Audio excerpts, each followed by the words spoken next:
হরে কৃষ্ণ। কেমন আছো সবাই? আশা করছি খুব ভালো আছো, আমিও খুব ভালো আছি। তো আজকের ভিডিওটাতে আমরা কথা বলবো ইউপিএসসি 2026-এর স্ট্র্যাটেজি নিয়ে, যেটা দুজনদের জন্যই হেল্পফুল হবে, যারা বিগিনার আগে কখনো স্টার্ট করোনি এখন স্টার্ট করবে, বা যারা অলরেডি আগে 1 বছর 2 বছর থেকে পড়ছো তাদেরও হেল্প করবে। সেইভাবেই বানিয়েছি আমি এটা। আর এই ভিডিওটা রিকোয়েস্ট করেছিল আমারই ব্যাচের একটা স্টুডেন্ট আকাশ। তো আমাকে বলেছিল, দিদি একটা ভিডিও করে বলো কখন অ্যান্সার রাইটিং করব, কখন মক টেস্ট দেবো, তো টোটাল একটা স্ট্র্যাটেজি নিয়ে আলোচনা করো। তো ভাবলাম একটা ভিডিও করে বললে যারা ওর মতো রয়েছে তাদের অনেকেরই উপকার হবে। তো চলো আমরা স্টার্ট করছি। তো এখন থেকে যদি দেখা যায়, এটা সেপ্টেম্বর মাসের শেষের দিক, মোটামুটি 19 তারিখ তোমরা যেদিন ভিডিওটা দেখছো, তো সেই সময় থেকে ধরলে পরে তোমরা যখন গিয়ে মেন্স পরীক্ষা দেবে সেপ্টেম্বর 2026, মানে তোমাদের হাতে এখনও 2 বছর সময় রয়েছে। তো যারা একদম বিগিনার তারাও যদি এখন স্টার্ট করে তাহলেও হয়ে যায়, যদি সঠিক গাইডেন্সে হার্ডওয়ার্ক করা যায়, ভালোভাবে পড়াশোনা করা যায়, তাহলে নিশ্চয়ই হয়। তো সেই হিসেবে আমরা একটা টার্গেটস মতো লিখে দিয়েছি, ডেলি রুটিন লিখে দিয়েছি। এখানে আমি টোটালটা একবার বলে দিচ্ছি। মক টেস্ট কবে থেকে দেবে, তারপর কি পড়বে, কোন মাসে কখন কোনটা পড়বে, সবটা এখানে দেওয়া আছে। তো চলো একটা একটা করে আমরা ভালো করে বুঝি। তো ফার্স্ট আসছি সেটা হচ্ছে সেপ্টেম্বরের যে লাস্ট 10 দিন, মানে যেদিন থেকে তুমি ভিডিওটা দেখছো সেদিন থেকে যে লাস্ট 10 দিন রয়েছে, এই 10 দিনে কি করতে পারো তোমরা। তো তোমরা কি করতে পারো, ফার্স্ট আসে হচ্ছে সিলেবাস অ্যানালিসিস। ইউপিএসসি সব থেকে ইম্পর্টেন্ট সেটা হচ্ছে সিলেবাসটাকে বোঝা। প্রিলিমসে অত বেশি ডিটেলে থাকে না, কিন্তু মেন্সের সিলেবাসটা খুবই ডিটেলে কিন্তু আলোচনা করা রয়েছে।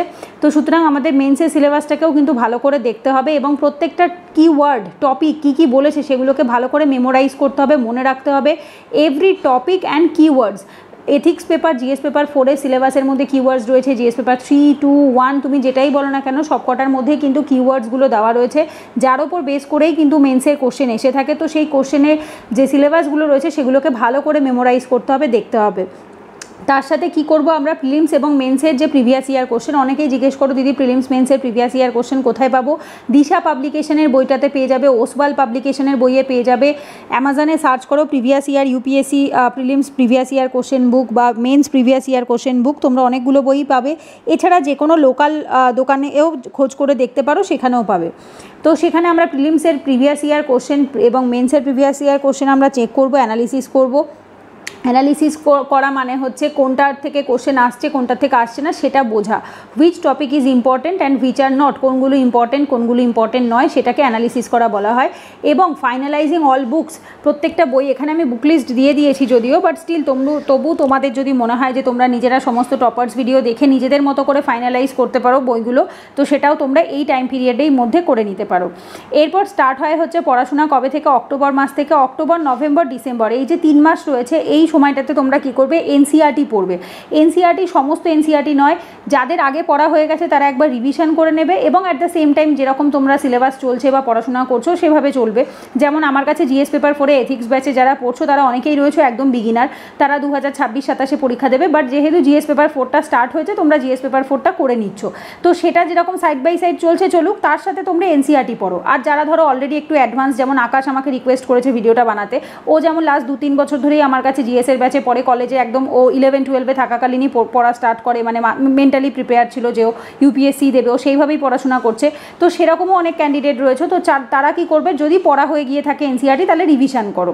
যেমন কোন এনসিইআরটি, মিনিমাম 6টা এনসিইআরটি তো বেসিক এনসিইআরটি করতেই হবে। যেমন হচ্ছে 11-এর 2টো এনসিইআরটি, ফিজিক্যাল জিওগ্রাফির 2টো এনসিইআরটি রয়েছে ক্লাস 11-এর জিওগ্রাফির, পলিটির একটা ক্লাস 11-এর একটা এনসিইআরটি রয়েছে, ফাইন আর্টের ক্লাস 11-এর একটা এনসিইআরটি রয়েছে, মডার্ন হিস্ট্রির ক্লাস 12-এর যে কোনো একটা পড়তে পারো, লাইক ওল্ড পড়লে ওল্ড পড়বে বা নিউ পড়লে নিউ পড়বে।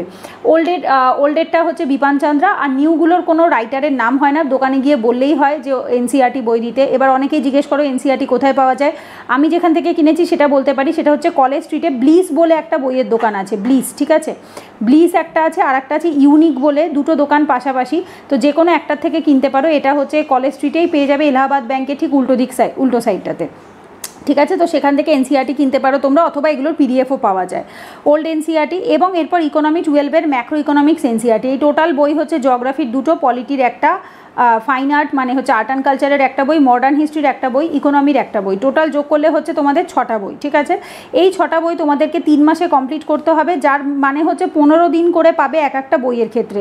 মানে তার মধ্যে হয়ে গেলে তো খুবই ভালো, বাট তার থেকে বেশি যেন না লাগে। যেমন ধরো ফিজিক্যাল জিওগ্রাফি, ম্যাক্রো ইকোনমিক্স, এই বইগুলো একটু হতে সময় লাগে যেহেতু কনসেপ্ট অনেকটা বেশি থাকে, তো সেগুলোর জন্য তুমি 20 দিন দিতে পারো। আবার যেমন কিছু বই আছে, যেমন ফাইন আর্টের বইটা 15 দিন লাগে না, ওটা 10 দিনের মধ্যেই হয়ে যায়। তো এইভাবে করে টাইম তোমরা এদিক ওদিক ম্যানেজ করতে পারো, কারণ এই যে ভিডিওটা আমি দিচ্ছি এটা টোটালি জেনারেল ওয়েতে। এবার সবার ব্রেন ক্যাপাসিটি সেম হয় না, সবার পড়াশোনার স্ট্যান্ডার্ডও সেম হয় না, সেটা বুঝে তোমরা পড়বে। এইবার এটা কি করতে হবে, এর মধ্যে 2 থেকে 3 বার তোমরা রিডিং পড়বে, just to clear the concept. তোমাদের কনসেপ্টটা ক্লিয়ার হলেই হবে, কনসেপ্ট ক্লিয়ারের জন্য রিডিং পড়বে, রিভিশন করবে, not necessary to make notes. অনেকেই আছো জিজ্ঞেস করো দিদি এই সময় নোট বানাবো কিনা, না এই সময় নোট বানাবে না, কারণ যেহেতু সবে পড়ছো অ্যাজ আ বিগিনার হিসাবে নোটের কোয়ালিটি খুব একটা ভালো হবে না, এবং সেই নোটগুলো লাস্ট মোমেন্টে রিভিশনে খুব একটা কাজে আসে না। ইভেন আমি নিজেও করেছি, সেই জন্য জানি। তো সেই সময় যে নোটগুলো বানানো ছিল সেগুলো এখন খুব একটা বেশি কাজে লাগে না, এখন সব নতুন করে আবার বানাতে হয়, কারণ পড়ার যত বেশি আমরা ডেপথে যাই তত আমাদের কোয়ালিটি নোটের কিন্তু আরও ভালো হতে থাকে। এরপরে আসে হচ্ছে জানুয়ারি 2025। তো অনেকেই জিজ্ঞেস করছো দিদি 2026-এর ব্যাচ কবে স্টার্ট হবে ফাউন্ডেশন কোর্স।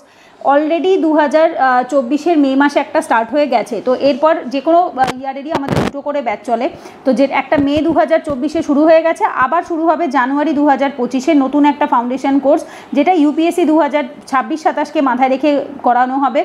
অনেকেই জিজ্ঞেস করেছো, কম করে প্রায় 50 থেকে 60টা হোয়াটসঅ্যাপে মেসেজ এসছে লাস্ট 1-2 মাসে নতুন ব্যাচের জন্য। তো আমি বলেছিলাম যে 1-2জন নিয়ে তো নতুন ব্যাচ কখনো স্টার্ট করা যায় না, সেটা মিনিমাম কিছু স্টুডেন্ট না হলে সেটা পসিবল হয় না। তো জানুয়ারি মাস থেকে, এখন যেহেতু WBCS-এর ক্র্যাশ কোর্স হচ্ছে এই ডিসেম্বর অবধি আর কি, প্রিলিমসের আগে অবধি, তো সেহেতু এখন আর ইউপিএসসির হবে না, জানুয়ারি মাস থেকে স্টার্ট হবে। তো সেটা যারা জয়েন করতে চাইছো তারা রেজিস্ট্রেশন করে নেবে, ডিসেম্বরে রেজিস্ট্রেশন স্টার্ট হবে, 1 মাস রেজিস্ট্রেশন চলে, ডিসেম্বর মাসটা টোটাল ভর্তি চলবে, দেন জানুয়ারি মাসে 2-3 তারিখ থেকে নতুন ব্যাচ স্টার্ট হবে। এইবার দেখো তোমাদের জানুয়ারি মাস থেকে কী কী ডে টার্গেটস রয়েছে। জানুয়ারি টু ডিসেম্বর 2024-এর মধ্যে তোমরা কি করবে, মানে এখানে তোমরা পাচ্ছ 12 মাস, মানে টোটাল 2024, সরি এটা 25 হবে, আই এম সো সরি, এটা 25 হবে, ঠিক আছে। তো জানুয়ারি টু ডিসেম্বর 2025 এই টাইম পিরিয়ডের মধ্যে তোমরা কি করবে, কমপ্লিট করবে 8টা স্ট্যান্ডার্ড বই। 8টা স্ট্যান্ডার্ড বই কী কী, যেমন ancient medieval Poonam Dalal Dahiya, modern history Spectrum, art and culture Nitin Singhania, polity Laxmikanth, economy Vivek Singh বা শ্রীরাম আইএস বা মৃণাল, যে কোনো একটা। এখন ইকোনমির যেহেতু মানে অন্যান্য বইয়ে কি হয় একটা বইই ভালো থাকে, বাট ইকোনমিতে এরকম অনেক বই রয়েছে যেগুলো খুবই ভালো, এবং এক একজন রাইটারের বই এক একজন টপাররা পড়ে থাকে, স্টুডেন্টরা পড়ে থাকে। তো সেক্ষেত্রে তোমাদের যেটা পছন্দ হয় তোমরা সেটাই নিতে পারো, যে কোনো একটা নিলেই হবে। এনভায়রনমেন্টে কেউ শঙ্কার পড়ে, কেউ PMFIS পড়ে, আগে শঙ্কার বেশি চলতো, এখন PMFIS-টা বেশি চলে। জিওগ্রাফির ক্ষেত্রে ক্লাস 11-এর NCERT যেটা আগে পড়ে এসছো সেটা আবার রিপিট করতে হবে, রিভিশন করতে হবে, বিকজ NCERT এখানেই এনাফ আর কি এর জন্য। হিউম্যান জিওগ্রাফির জন্য 12-এর NCERT আছে, বাট সেটা সিলেক্টিভলি সব পড়তে হয় না, তার সাথে ক্লাস নোট দিয়ে দেওয়া হয়, আমার ক্লাসেও দিয়ে দেওয়া হয়, বা যে কোনো কোচিং ইনস্টিটিউটই হিউম্যান জিওগ্রাফির আলাদা নোট দিয়ে দেয়, কারণ NCERT যা আছে that is not enough. Current affairs, তার সাথে ম্যাপিং। এরপর আসে সায়েন্স অ্যান্ড টেকনোলজি, যেটা কিনা যে কোনো কোচিং যদি জয়েন করে থাকো বা ক্লাস নোট যদি করে থাকো, আমার কাছে যারা পড়ে ক্লাস নোট দিয়ে দেওয়া হয়, কারণ এই টপিকগুলোর কোনো প্রপার স্ট্যান্ডার্ড বই হয় না, এগুলো অনেকগুলো জায়গা পড়ে জিস্ট নোট মতো করে শর্ট নোট বানিয়ে নিতে হয়। এটা তুমি এক্স্যাক্ট একটা বইয়ের নাম বলতে পারবে না যে এটা পড়ো তাহলেই হয়ে যাবে, আর বইয়ে যেগুলো থাকে সেগুলো অনেক বেশি ভাস্ট থাকে, তো এত বেশি সিলেবাস আমাদের দরকার হয় না। যেটুকু লাগে, like nano technology, biotechnology, space technology, IT and computers, এই ধরনের কিছু সিলেক্টিভ 5-6টা টপিক আছে যেগুলোর ওপরে স্ট্যাটিক এবং কারেন্ট অ্যাফেয়ার্সের ইনফরমেশন আমাদের জানতে হয়। এরপর কারেন্ট অ্যাফেয়ার্স কোথা থেকে করবে, ভিশন IAS-এর মান্থলি ম্যাগাজিন করতে পারো, বা PT 365 যেটা প্রিলিমসের আগে বেরোয়, এবং বা মেন্স 365 যেটা মেন্সের আগে বেরোয়। এছাড়া হিন্দু এখন আর অনেকে নিউজ পেপার রিডিং করে না, যদি করতে পারো ভালো হয়, যদি একান্তই করতে না পারো সেক্ষেত্রে হিন্দু অ্যানালিসিসের ভিডিও দেখতে পারো, IAS থেকে আমি নিজেও সেটাই দেখি। এর সাথে সাথে সাইড বাই সাইড কী করবে তোমরা, GS পেপার 4 এথিক্সের রিভিশন করবে। যারা অলরেডি এথিক্সের ক্র্যাশ কোর্স করে নিয়েছো আমার কাছ থেকে তাদের তো আর অসুবিধা হবে না, ক্লাসও থাকবে, নোটও থাকবে, সেখান থেকে রিভিশন। ধরো যেদিনকে তোমার GS পড়তে ভালো লাগছে না, সাইড বাই সাইড একটু অন্য সাবজেক্টও পড়তে থাকি, কারণ অনেক সময় একই সাবজেক্ট পড়তে আমাদের বোরিং লাগে। যেমন GS পেপার 4 রিভিশন করতে পারো, অপশনাল পেপার একটু করে পড়তে পারো, কারেন্ট অ্যাফেয়ার্স পড়বে, CSAT করবে, তো এইভাবে করে করবে। আর আমরা যারা আমার ডেলি টার্গেটস গ্রুপটাতে রয়েছে, যেখানে আমি ডে টার্গেটসগুলো দিয়ে দিই, তাতে কিন্তু তোমাদের এই সমস্ত জিনিসই কিন্তু ডে টার্গেটসে থাকে। GS পেপার 4ও এথিক্স চলছে, অপশনাল পেপারও থাকে, কারেন্ট অ্যাফেয়ার্সও থাকে, CSATও থাকে। তো যারা ডে টার্গেটসগুলো ফলো করো তাদেরও খুব একটা কিছু অসুবিধা হবে না, এমনভাবেই আর কি দেওয়া থাকবে। এরপর আসবো ডেলি রুটিন। তোমাদের ডেলি রুটিন কেমন হবে দেখো, জানুয়ারি থেকে মে 2025 সেই সময় থেকে ডিসেম্বর অবধি তো তোমরা এনসিইআরটি পড়ছো, ওটার আমি আলাদা করে রুটিন কিছু বলছি না, ওটা তোমরা তোমাদের মতো এনসিইআরটি পড়ে নাও। দেন জানুয়ারি থেকে মে 2025 অবধি এই যে সময়টা রয়েছে, এই টাইমের মধ্যে তোমরা কি করবে, প্রথম 4 মাস মানডে টু স্যাটারডে, সোম থেকে শনি কি করবে, জিএস পড়বে 5 ঘন্টা, মানে স্ট্যান্ডার্ড বই যেগুলো লিখে দিলাম সেই স্ট্যান্ডার্ড বইগুলো 5 ঘন্টা পড়বে, যে কোনো একটা করে সাবজেক্ট ধরে নেবে, লাইক 5 দিন 7 দিন মতো হিস্ট্রি পড়লে, তারপর 5-7 দিন পলিটি পড়লে, এভাবে করে পড়বে। এতে সাবজেক্টের না হলে কি হয়, লিঙ্কটা কেটে যায়, একদিন ইতিহাস, পরদিন পলিটি, তারপর দিন জিওগ্রাফি, এইভাবে করে পড়লে পরে কোনো সাবজেক্টেরই একটা কমপ্লিট নলেজ হয় না। তো একটা সাবজেক্ট ধরবে, কমপ্লিট করবে, দেন আর একটা সাবজেক্টে যাবে। আচ্ছা, এরপর আসে হচ্ছে প্রিভিয়াস ইয়ার সলভ করবে 1 ঘন্টা, যে সাবজেক্টটা পড়ছো টোটালটা জিএসে দেবে 6 ঘন্টা, মানে 5 ঘন্টা পড়লে 1 ঘন্টা সলভ করবে, যে টপিকটা পড়ছো সেই টপিকের ওপর বেস করে যে প্রিভিয়াস ইয়ার কোশ্চেনগুলো এসছে সেগুলোকেই সলভ করবে। সিস্যাটের জন্য ম্যাথ রিজনিং করবে 1 ঘন্টা, কম্প্রিহেনশন করবে 1 ঘন্টা, এইটা হচ্ছে টোটাল তাদের ক ঘন্টা যাচ্ছে, 8 ঘন্টা। জিএসের জন্য যাচ্ছে 6 ঘন্টা, সিস্যাটের জন্য যাচ্ছে 2 ঘন্টা, ম্যাথ রিজনিংয়ে 1 ঘন্টা, কম্প্রিহেনশনে 1 ঘন্টা। এটা যাচ্ছে সোম থেকে শনি, রবিবার দিনটা তোমরা ছুটি নেবে। যত মানে এক্সাম এগিয়ে আসে তত রুটিন আমাদের প্রেশার একটু চাপ বাড়তে থাকে, তো এখন আমরা মোটামুটি 8 ঘন্টা সোম থেকে শনি পড়বো, রবিবার করে ছুটি নেব। এরপর জুন থেকে সেপ্টেম্বর 2025, এই সময়টা কি করব, জুন জুলাই আগস্ট সেপ্টেম্বর, 4 মাস আমাদের হাতে সময়। জিএস যেরকম আমরা পড়ছি, জিএসের স্ট্যান্ডার্ড বই সেটা কন্টিনিউ হবে, 6 ঘন্টা যেরকম চলছে চলবে। শুধু আগে কি ছিল, জিএসের 5 ঘন্টা ছিল, সেটা সময়টা একটু বাড়িয়ে 1 ঘন্টা বাড়িয়ে দেবো, কারণ যেহেতু আমাদের নিজেদেরকে আস্তে আস্তে কী করতে হবে, আপগ্রেড করতে হবে। কারেন্ট অ্যাফেয়ার্স 2 ঘন্টা, যেটা আগে অবধি ছিল না, এই মাস থেকে জুন মাস থেকে আমাদের মান্থলি ম্যাগাজিন পড়া স্টার্ট করতে হবে, কারণ যেটা কিনা এক্সামের 12 মাস আগের কারেন্ট অ্যাফেয়ার্সকে কভার করবে। প্রিভিয়াস ইয়ার কোশ্চেন 1 ঘন্টা, তাহলে টোটাল ক ঘন্টা যাচ্ছে, 9 ঘন্টা। জিএসের জন্য 1 ঘন্টা, আমরা সিস্যাট প্রথম 4 মাস করছি, তারপর সিস্যাট আবার বন্ধ রাখছি, আবার প্রিলিমসের আগে গিয়ে আমরা করব। তো এইবার থেকে আমাদের কারেন্ট অ্যাফেয়ার্স 2 ঘন্টা স্টার্ট হবে, প্রিভিয়াস ইয়ার কোশ্চেন 1 ঘন্টা, এবং সানডে কি থাকবে, ছুটির দিন থাকবে, আমরা নিজেরাই অফ নেব, একটু ব্রেক নেব, কারণ সোম থেকে শনি 6 দিন টানা পড়ার পর একটা দিন একটু ব্রেক দরকার। এরপর অক্টোবর থেকে ডিসেম্বর 2025, এই যে 3 মাস থাকবে, সেই সময় কি করবে, জিএস পড়বে, সময়টাকে কমিয়ে দেবে, জিএস 3 থেকে 4 ঘন্টা পড়বে, অপশনাল নতুন অ্যাড করবে, দ্যাট ইজ অপশনাল 4 ঘন্টা। যদি কলেজের সাবজেক্ট হয় তাহলে তো খুবই ভালো, অসুবিধা নেই, যেমন আকাশ যে আমাকে জিজ্ঞেস করেছে ওরই কলেজের সাবজেক্ট, বা যদি কেউ নতুন সাবজেক্ট হয় তাকে একটু সময় বাড়িয়ে দিতে হবে, তাকে জিএসের সময়টা একটু কম দিতে হবে, অপশনালের সময়টা একটু বেশি দিতে হবে, এটা ডিপেন্ড করবে। সেই জন্য আমি দুটোই অ্যাভারেজ লিখেছি, জিএস 4 ঘন্টা, অপশনাল 4 ঘন্টা। কারেন্ট অ্যাফেয়ার্স 2 ঘন্টা, ঠিক আছে, তাহলে টোটাল ক ঘন্টা যাচ্ছে, টোটাল আসছে 10 ঘন্টা। তাহলে দেখো খেয়াল করে, প্রথম 4 মাস আমরা কত পড়ছিলাম, এই জায়গাটাতে 8 ঘন্টা পড়ছিলাম, তারপর আমরা পড়লাম 9 ঘন্টা, আস্তে আস্তে সময় বাড়লো, তারপর এখন আমরা পড়ছি 10 ঘন্টা। সানডেটা এবার আর আমরা অফ রাখবো না, এবার সানডেটা আমরা কী করবো, অ্যান্সার রাইটিং এবং অপশনালের জন্য যে জিএস পড়ছি বা অ্যান্সার রাইটিং পড়ছি, তার যে অ্যান্সার রাইটিং যে ধরো প্র্যাকটিস করবো, মেন্স ওরিয়েন্টেড পড়াশোনা করছি, অথচ আমাদের রাইটিং প্র্যাকটিস তো করতেই হবে। তো সেই দিন আমরা রবিবার দিনটা কী করবো, সোম থেকে শনি যেটা পড়ছি সেই টপিকের ওপর বেস করে আমরা 10টা মতো কোশ্চেন সিলেক্ট করে নেব নিজেরাই, এবং সেই 10টা কোশ্চেন ভালো করে পড়ে রেডি করে নেব, তারপর সেই অ্যান্সার রাইটিংগুলো রবিবার দিনকে আমরা করব, ঠিক আছে। তো এটা হচ্ছে অক্টোবর থেকে ডিসেম্বর 2025-এ। এরপর 2026 পড়ে যাচ্ছে। 2026-এর প্রথম যে 2 মাস, জানুয়ারি ফেব্রুয়ারি, এই সময় কি করবে, জিএস পেপার 4 এথিক্স, যদি কেউ প্রথমবার পড়ো তাহলে তো তার রিডিং হবে, যদি কেউ অলরেডি আমার কাছে ক্র্যাশ কোর্স করে থাকো তাহলে তো তাদের রিভিশন হবে। তো ডেলি 2 ঘন্টা করে দেবে, ঠিক আছে। তো ডেলি 2 ঘন্টা এনাফ, মানে তুমি দেখো 30-60 দিন, তো দুটো মাসে 60 ডেজ হচ্ছে, তো 60 দিন ইনটু হচ্ছে তোমার 2 ঘন্টা, মানে 120 ঘন্টা, হুইচ ইজ এনাফ একটা পেপার কমপ্লিট করার জন্য। স্পেশালি জিএস পেপার 4-এর সিলেবাস খুব আহামরি কিছু বড় না, যেহেতু ক্র্যাশ কোর্সে বুঝতেই পারছো 1 মাসে আমাদের কমপ্লিট হয়ে যাচ্ছে, তো স্বাভাবিকভাবে এটা তোমাদেরও কমপ্লিট হয়ে যাবে। 120 ঘন্টা যথেষ্ট রিভিশন করার জন্য। এর সাথে থাকবে কারেন্ট অ্যাফেয়ার্স 2 ঘন্টা করে পড়বে, অ্যান্সার রাইটিং 2 ঘন্টা প্র্যাকটিস করবে, জিএসের নতুন টপিক যেমন যেগুলো প্রিলিমসে তোমরা করছো না, যে স্ট্যান্ডার্ড বই যেগুলো করছো তার বাইরেও তো প্রিলিমসের মেন্সের কিছু সিলেবাস আছে, যেমন দেখো post independence India, world history, আমি সব লিখিয়েও নিই এখানে, এগ্রিকালচার, ইন্টারন্যাশনাল রিলেশন, সিকিউরিটি, তারপরে রয়েছে হচ্ছে তোমার কি বলে সোশ্যাল ইস্যু, গভর্নেন্স, এরকম বেশ কিছু টপিক আছে যে টপিকগুলো আমরা প্রিলিমসের সিলেবাসে পড়ি না। তো সেই যে এক্সট্রা টপিকগুলো থাকবে সেগুলো আমরা 1-2 বার করে রিডিং পড়ে রাখবো, নোট বানাতে যদি নাও পারি এই টাইমে অ্যাটলিস্ট আমরা পড়ে রাখবো, যেন এরকম না হয় যে প্রিলিমসের পরে আমরা সাবজেক্টগুলো প্রথম দেখছি বা নতুন দেখছি, এরকমটা যেন না হয়। তো এগুলোর জন্য আমরা কত দেবো, ডেলি 4 ঘন্টা দেবো। তো 60 দিন যদি 4 ঘন্টা করে পড়ি, দ্যাট ইজ 240 ঘন্টা, অনেকটা সময় কিন্তু আমাদের এই টপিকগুলোকে কভার করাবার জন্য, কারণ এই টপিকগুলো খুব একটা লেন্দি নয়, খুবই ছোট, মানে পার টপিক হয়তো 30-40 পেজ 50 পেজ মতো পড়তে হয়, ঠিক আছে। এবং এসে রাইটিং করবো কবে, আমরা রবিবার করে। তো ফার্স্ট আসছে জানুয়ারি থেকে ফেব্রুয়ারি, এই যে 2 মাস, এই সময়টাতে আমরা কিন্তু রোববার করে এসে রাইটিং করব, কারণ ইউপিএসসি মেন্সে একটা এসে পেপার থাকে ডেডিকেটেড। তো সেই এসে রাইটিংয়ের যে কন্টেন্ট সেগুলো মুখস্থ করা, কোটেশন মুখস্থ করা, রাইটিংয়ের স্ট্রাকচার বোঝা। তো সেই যে এসের ওপর যে ক্লাসগুলো, বা তোমরা কোনো কোচিং জয়েন করলে কোচিং, আদারওয়াইজ নিজেরা যদি করে থাকো তাহলে সেই এসেটা আমরা রবিবার করে করব। এরপর আসে প্রিলিমস ওরিয়েন্টেড পড়াশোনা, যেটা মার্চ, এপ্রিল, মে, এই 3 মাসে প্রিলিমস জেনারেলি মে মাসের লাস্ট রবিবার হয়ে থাকে বা জুন মাসের প্রথম রবিবার হয়ে থাকে। এবার যদিও 2026-এর ডেট এখনও দেয়নি, আমরা জানি না, 25-এর ডেট অবধি দেওয়া রয়েছে। তো মোটামুটি ধরে রাখো মে মাসের লাস্ট রবিবার বা জুন মাসের প্রথম রবিবারেই হবে। তো সেই সময় কি করবে, প্রিলিমস ডেডিকেটেড রিভিশন করবে। যা যা পড়েছো, যে 8টা কোর সাবজেক্ট যেগুলো আমি ফার্স্টেই বললাম যে বুক লিস্টে, সেই 8টা কোর সাবজেক্টকে রিভিশন করতে হবে প্রিলিমসের আগেই। 3 মাসে 6 থেকে 8 বার মতো রিভিশন হতে হবে বিফোর প্রিলিমস। লাস্ট 12 থেকে 14 বছরের প্রিভিয়াস ইয়ার করবে, লাইক 2013 থেকে 2025, ঠিক আছে। তো 12-13 বছরের মতো কোশ্চেন আসছে, তো এই 12-13 বছরের প্রিভিয়াস ইয়ার কোশ্চেন সলভ করবে, রিভিশন করবে। প্রত্যেকটা প্রিভিয়াস ইয়ার কোশ্চেনের কিন্তু কন্টেন্ট হয়, সেই কন্টেন্টগুলোকে রিভিশন করবে। এটার জন্য তোমরা হেল্প নিতে পারো, শূন্য আইএসের একটা বুকলেট বেরোয় প্রিভিয়াস ইয়ার কোশ্চেনের কন্টেন্টের ওপর বেস করে, সার্চ করবে, ওদের ওয়েবসাইটে পেয়ে যাবে। আমি নিজেও ওখান থেকেই রিভিশন করি, তো ওখান থেকে রিভাইজ করবে। এছাড়া ফুল মক টেস্ট মিনিমাম 10 থেকে 20টা তো অতি অবশ্যই জিএসের জন্য দিতেই হবে। এছাড়া সিস্যাটের জন্য প্রিভিয়াস ইয়ার সলভ করবে, মক টেস্ট সলভ করবে। প্রত্যেক 3 দিনের মাথায় মাথায় করে একটা করে মক টেস্ট দেবে। যদি 3 মাসের মধ্যে 10 থেকে 20টা ফুল মক টেস্ট দিতে হয়, অন্তত এভরি থার্ড ডে তো একটা মক টেস্ট দিতেই লাগে জিএসের। এছাড়া সিস্যাটও সপ্তাহে একটা করে তো দিতেই লাগবে, ঠিক আছে। তো সিস্যাট চেষ্টা করবে রবিবার দিনটা দেওয়ার।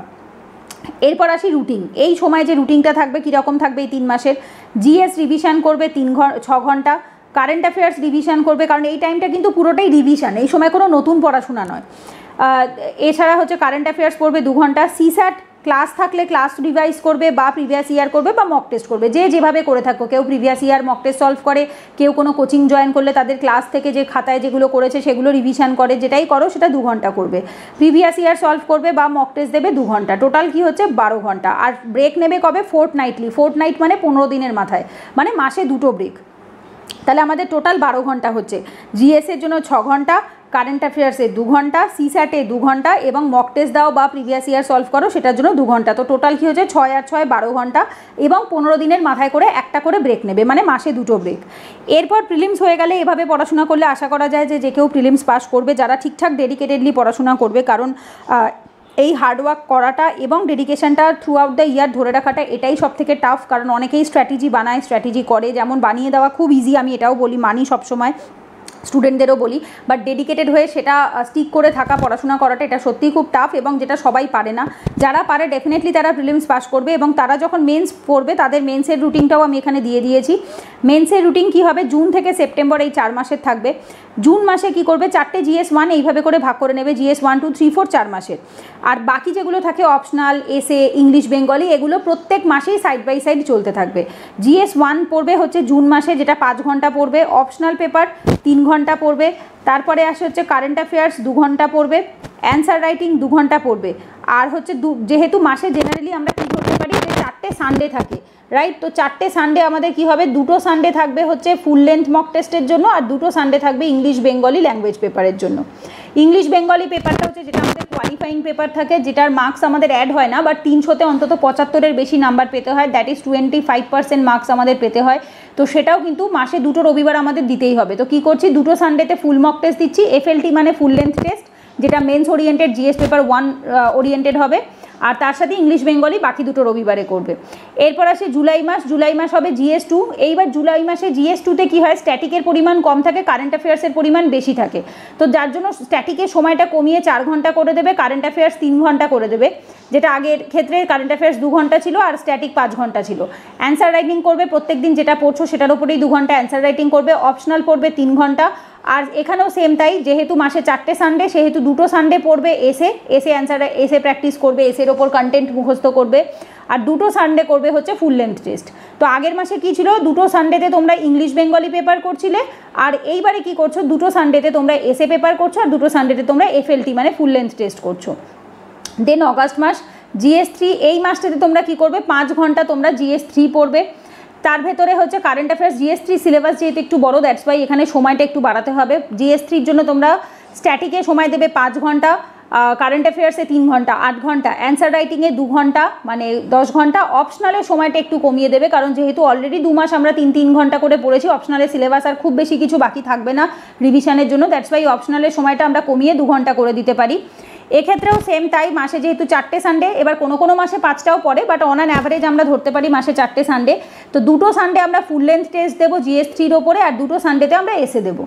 এবার মনে প্রশ্ন জাগবে দিদি তাহলে আমরা অপশনালের মক টেস্ট কবে দেবো? অপশনাল যখন তোমরা পার ডে 2 ঘন্টা রাখছো সেই সময়টাতেই কিন্তু তোমরা চেষ্টা করবে যতটা পসিবল অ্যান্সার রাইটিং করে নেওয়ার, মক টেস্ট করে নেওয়ার। মানে ধরো তুমি যদি পরপর 3 দিন অপশনাল পড়ো, তাহলে চতুর্থ দিনে গিয়ে তুমি অপশনালের অ্যান্সার রাইটিং করবে বা মক টেস্ট দেবে, আবার 4-5 দিন পড়বে, আবার অপশনালের অ্যান্সার রাইটিং করবে। কারণ যেহেতু এটা ডেলি করছো সেহেতু আমি আর আলাদা করে মক টেস্টটা মেনশন করিনি, কারণ অপশনাল এক একজনের এক এক রকম থাকে, যে যারটা নিজের মতো করে গুছিয়ে নেবে। এরপর সেপ্টেম্বর মাসে যেহেতু লাস্টের সপ্তাহটাতে মেন্স পরীক্ষার ডেট ফেলে, তো প্রথম 2টো সপ্তাহ GS পেপার 4 মানে এথিক্স পেপার আমরা রিভিশন করব। আর যারা আমার কাছে এথিক্স পড়ছো তারা জানো, আশা করি অসুবিধা হওয়ার কথা না, ততদিনে তোমাদের অনেকবার রিভিশন হয়ে যাবে, 15 দিন এত লাগবেও না, 10 দিনেই হয়ে যাবে, বাট স্টিল আমি ধরলাম 2টো সপ্তাহ লাগলো, পার ডে 4 ঘন্টা করে পড়লে এনাফ টাইম। আর হচ্ছে তার সাথে কারেন্ট অ্যাফেয়ার্স রিভিশন করবে 3 ঘন্টা, অ্যান্সার রাইটিং করবে 2 ঘন্টা, আর হচ্ছে বাকি যে 3 ঘন্টা থাকবে সেটাতে তোমরা ইংলিশ বেঙ্গলি এসে ডেলি 3 ঘন্টা করে দেবে, মানে ভাগ ভাগ করে নিতে পারো, এসের জন্য 1 ঘন্টা, ইংলিশে 1 ঘন্টা, বেঙ্গলিতে 1 ঘন্টা, তাহলে টোটাল ক ঘন্টা হচ্ছে? 4 আর 3 7 আর 2 9 আর 3 12, টোটাল 12 ঘন্টা আমাদেরকে মেন্সের আগে পড়তেই হবে। তো এই 12 ঘন্টাকে আমরা এইভাবে করে সাজিয়ে নিতে পারি। এরপর সেপ্টেম্বরে যে লাস্ট 2 উইকস মানে যে সময় মেন্স অলরেডি একদম দোরগোড়ায় চলে এসছে এবং মেন্সের সপ্তাহটা, যে সপ্তাহে মেন্স চলবে সেই সপ্তাহটার কথাও আমি এখানে বলছি, রিভাইজ করবে সমস্ত পেপার পার ডে, একদিন মানে এক একটা পেপারে একদিন করে সময় নেবে, 1 ডে ফর 1 পেপার, 9টা পেপার টোটাল, মানে GS এর 4টে প্লাস এস এর 1টা প্লাস ইংলিশ বেঙ্গলির 2টো প্লাস হচ্ছে অপশনালের 2টো, অপশনাল পেপার 1 অপশনাল পেপার 2, তাহলে টোটাল যোগ করলে হচ্ছে আমাদের 9টা পেপার। এইবার ধরো মেন্সের আগে তোমরা মোটামুটি যে 9 দিন পাবে সেই 9 দিনে এইভাবে করে পড়বে যাতে এক এক দিনে এক একটা পেপার কমপ্লিট হয়ে যায়। প্রিপেয়ার শর্ট ক্রিপস নোট, ছোটো ছোটো ক্রিপস নোট তৈরি করে নেবে যাতে লাস্ট মোমেন্টে রিভিশন করতে হেল্প হয়। মানে একদিনে একটা পেপার রিভিশন করা মানে বুঝতেই পারছো কতটা শর্ট নোটের প্রয়োজন। আর এমন নয় যে এই সময় ফুল সিলেবাস ধরে রিভিশন করতে হয়, এরকমটা নয়, যেহেতু সারা বছর পড়াশোনা করেছো তোমরা জানো কোনটুকু তোমাদের মাথায় থাকে আর কোনটা থাকে না। সো লাস্ট মোমেন্টে আমাদের সেটাই রিভাইজ করতে হয় যেটা আমরা ভুলে যাই, আমাদের একটা টেন্ডেন্সি থাকে ভুলে যাওয়ার, বা কিছু ফ্যাক্টস ডেটা যেগুলো লাস্ট মোমেন্টে মুখস্থ না করলে ভুলে যেতে পারি, সেই ধরনের জিনিসগুলো এই সময় আমরা রিভিশন করব। আচ্ছা, তো এইভাবে করে যেদিনকে আমরা এক্সাম হচ্ছে সেই দিনকেও চেষ্টা করব, কারণ যে তোমরা জানো কি না জানি না, যারা জানো না তাদের জন্য বলে রাখি, একটা ফ্রাইডেতে হয় হচ্ছে এসএ পেপার, এসএ পেপারটা ফ্রাইডেতে হয় মর্নিংয়ে 9টা থেকে 12টা, তারপরে স্যাটারডে দিন 2টো পেপার হয়, মানে হচ্ছে GS 1 + 2 এটা হয় হচ্ছে স্যাটারডেতে। এরপর সানডেতে সেই সপ্তাহেই মানে তারপর দিনই সানডেতে হয় GS 3 + 4। এরপর মাঝখানে 5 দিন অফ থাকে, 5 দিন ছুটি থাকে। এই 5 দিন ছুটির পরে পরের যে সপ্তাহে শনিবারটা থাকে, শনিবারটাতে গিয়ে পরে হচ্ছে তোমার অপশনাল পেপার 1 অপশনাল পেপার 2 আর হচ্ছে সানডেতে গিয়ে পরে হচ্ছে ইংলিশ এবং বেঙ্গলি পেপার। এবার আমাদের ক্ষেত্রে বেঙ্গলি, এবার ওটা যে যার ল্যাঙ্গুয়েজ পেপার নেয়। তো ল্যাঙ্গুয়েজ পেপার আর অপশনাল পেপারটা নিয়ে এত বেশি হেডেক নেবে না, তার কারণ হচ্ছে এই পেপার দুটো কিন্তু যখন তোমার এক্সাম হবে না তার আগে 5 দিন তোমরা ছুটি পাচ্ছ। তো লাস্ট মোমেন্টে এই যে লাস্ট এক সপ্তাহটা না যতটা পারবে পসিবল GS 1 2 3 4টা বেশি রিভাইজ করবে। কেন বলো তো? কারণ এসে এক্সামের দিনও তোমাদের মাত্র একটা পেপার দিয়েই তোমরা বাড়ি আসতে পারছো, কিন্তু দেখো এই পেপার দুটোর ক্ষেত্রে GS 1 দিয়ে GS 2 এর মাঝখানে মাত্র 2 ঘন্টার গ্যাপ পাবে, GS 3 দিয়ে GS 4 এর মাঝখানে মাত্র 2 ঘন্টার গ্যাপ পাবে। মানে এই পড়াশোনাটা একদম ঠোঁটের আগায় থাকতে হবে, না হলে কিন্তু লাস্ট মোমেন্ট রিভিশন করার মতো সময় সুযোগ কোনোটাই থাকে না। আর স্পেশালি GS 2 আর GS 4 এর নোট খুব ছোট, খুব ক্রিপস বানিয়ে নেবে যাতে কিনা ওই 2 ঘন্টার মধ্যে রিভাইজ করতে পারো। কারণ এই 1 আর 3 কিন্তু তবু সকাল থেকে অনেকটা পড়ার সময় পাওয়া যায়, যদি যারা আর্লি মর্নিং ওঠে 4টে 5টায় উঠে যায় তারা 9টার মধ্যে অনেকবার রিভাইজ করতে পারে। বাট যারা একটা এক্সাম দিয়ে ব্রেকফাস্ট মানে লাঞ্চ করে বা টিফিন করে একটু রেস্ট নিয়ে তারপর 1 ঘন্টা মতো পড়ার টাইম পাবে, 1.5 ঘন্টা টাইম পাবে, তো তার ভেতরে ওই 1.5 ঘন্টায় যাতে ফুল রিভিশন একবার চোখ বুলিয়ে নিতে পারো সেই অনুসারে কিন্তু ভীষণই ছোট নোট আমরা রেডি করে রাখবো, ঠিক আছে? তো এইখানে হচ্ছে আমাদের টোটালটা কমপ্লিট হচ্ছে, যেটা 2026-এর স্ট্র্যাটেজি আমি বললাম। এইবার যারা জয়েন করতে চাইবে আপকামিং ফাউন্ডেশন কোর্স, যেটা GS পেপার 4-এর অলরেডি চলছে, 2024-এর WBCS প্রিলিমসেরটাও এই অক্টোবরে স্টার্ট হবে, তোমরা জানোই আমি অলরেডি ডিটেলস ভিডিও দিয়ে দিয়েছি। আর এটা 2 মাস চলবে, অক্টোবর নভেম্বর, দেন ডিসেম্বর মাসটা কোনো ব্যাচ হবে না, ওটা স্টপ থাকবে, আমি আগেও বলেছিলাম। আর তারপর জানুয়ারি মাস থেকে নতুন ব্যাচ স্টার্ট হবে, ডিসেম্বর থেকে ভর্তি স্টার্ট হয়ে যাবে নতুন ফাউন্ডেশন কোর্স, যেটা GS-এর এবং ইংলিশের কম্প্রিহেনশন। আমি ম্যাথ রিজনিং পড়াই না, আমি ইংলিশ ইংলিশের কম্প্রিহেনশনটা করাই, যেটা সিস্যাট পেপারে থাকে, এবং তার সাথে জিএস পেপার করাই। আর অপশনালের মধ্যে অ্যানথ্রোপোলজি অপশনাল, আর কিছু নয়। অপশনালের আলাদা ব্যাচ থাকে, জিএসের ব্যাচের সাথে নয়। এই সময় শুধুমাত্র জিএসের ব্যাচ স্টার্ট হচ্ছে। তো যারা জয়েন করতে চাও তারা এই হোয়াটসঅ্যাপ নাম্বারটাতে এখানে মেসেজ করতে পারো ডিসেম্বর 2024-এ। এখনই লাগবে না, এখন মেসেজ করে রাখতে পারো, বাট ভর্তি ডিসেম্বর থেকে স্টার্ট হবে। তো এটা শুধুমাত্র হোয়াটসঅ্যাপ নাম্বার, কলিং নাম্বার নয়। কল করলে এখানে পাবে না, এখানে এটা শুধু ব্যাচের কোচিংয়ের যে নাম্বার, এখানে ব্যাচের ভর্তির জন্য এই হোয়াটসঅ্যাপ নাম্বারটা থাকে। তো এখানে জিজ্ঞেস করে নিতে পারো, এখানে এই সমস্ত ডিটেলস দিয়ে দেওয়া হয় যখন ব্যাচ স্টার্ট হবে। তো চলো এখানে আমি ভিডিওটা স্টার্ট করছি। আশা করছি উপকার হয়েছে। যারা বিগিনার ছিলে বা যারা অলরেডি আগে থাকতে পড়াশোনা করছো, কখন কোন টাইমে কোনটা কি করবে, তো মোটামুটি একটা আইডিয়া দিয়ে দিয়েছি কোন সময় কোনটা করতে পারো। তো চেষ্টা করবে দিনে 6 থেকে 7 ঘন্টা একটা ডেডিকেটেড সাবজেক্ট রাখার, এবং at the same time current affair, সিস্যাট, answer writing, previous year, এগুলো প্রত্যেক দিনই ঘুরিয়ে ফিরিয়ে 1 ঘন্টা 2 ঘন্টা করে রোজই করার। না হলে এগুলো কিন্তু লাস্ট মোমেন্টে যে আমি 6 ঘন্টা একদিনে করে নেব, ওরকম করলে লাস্ট মোমেন্টে খুব অসুবিধা হয়। তো চেষ্টা করবে সেই জিনিসগুলোকে একদম ডে টু ডে প্রত্যেক দিনের সাথেই করে নেওয়া, ঠিক আছে? আর মক টেস্টের থেকেও মেন এমফাসাইজ রাখবে প্রিভিয়াস ইয়ার, সেটা প্রিলিমস হোক বা মেন্স হোক, সব সময় মাথায় রাখবে প্রিভিয়াস ইয়ার কোশ্চেন হচ্ছে আমাদের বেস্ট ফ্রেন্ড। যেটা আমি আমার প্রত্যেকটা অ্যাটেম্পটে ভুল করেছি, আমি প্রথম থেকে শুধু মক টেস্টের ওপর এমফাসাইজ করতাম, বাট মক টেস্ট কখনোই ইউপিএসসি স্ট্যান্ডার্ডকে জাস্টিফাই করতে পারে না। একমাত্র প্রিভিয়াস ইয়ার কোশ্চেন, লাস্ট 10-12 বছর 15 বছরের প্রিভিয়াস ইয়ার কোশ্চেন, সেটা প্রিলিমস হোক বা মেন্স হোক, ভালো করে সলভ করবে। তাহলে কিন্তু অনেকটা আইডিয়া হয়ে যায় যে ইউপিএসসি কীভাবে কোশ্চেন তৈরি করে। এবং ইউপিএসসি যে বছর ধরো তোমার একটা অপশানে দেয় যে টপিকটা, সেই পরের বছর সেই অপশান থেকে ওটা কোশ্চেনে দাঁড় করিয়ে দেয়। এরকমটা কিন্তু এর আগে ইউপিএসসি অনেকবার করেছে। তো সুতরাং ভালো করে প্রিভিয়াস ইয়ার অ্যানালিসিস করো। প্রিভিয়াস ইয়ার অ্যানালিসিস করলে অনেক কোশ্চেন কিন্তু কমন পাওয়া যায়। তো যাই হোক, তো এখানে আমি ভিডিওটা এন্ড করছি। আশা করছি উপকার হয়েছে। যদি ভালো লাগে তাহলে অবশ্যই একটা লাইক করো, কমেন্টে জানিও, আর চ্যানেলটা অবশ্যই সাবস্ক্রাইব করে রেখো এরকম ইউপিএসসি WBCS রিলেটেড ভিডিও দেখার জন্য। আর এই পিডিএফটা যদি তোমাদের লাগে তাহলে কমেন্টে জানিও, আমি টেলিগ্রাম চ্যানেলে পোস্ট করে দেবো। টেলিগ্রাম চ্যানেলের নামও এটাই, ইউপিএসসি পূজা এডুকেশন। এই নামে টেলিগ্রাম চ্যানেল, টেলিগ্রাম গ্রুপ সবই রয়েছে। তো তোমরা ডেসক্রিপশনে লিঙ্ক পেয়ে যাবে ভিডিওর নিচে ডেসক্রিপশনে। তো চলো পরের ভিডিওতে দেখা হচ্ছে। রাধে রাধে, হরে কৃষ্ণ।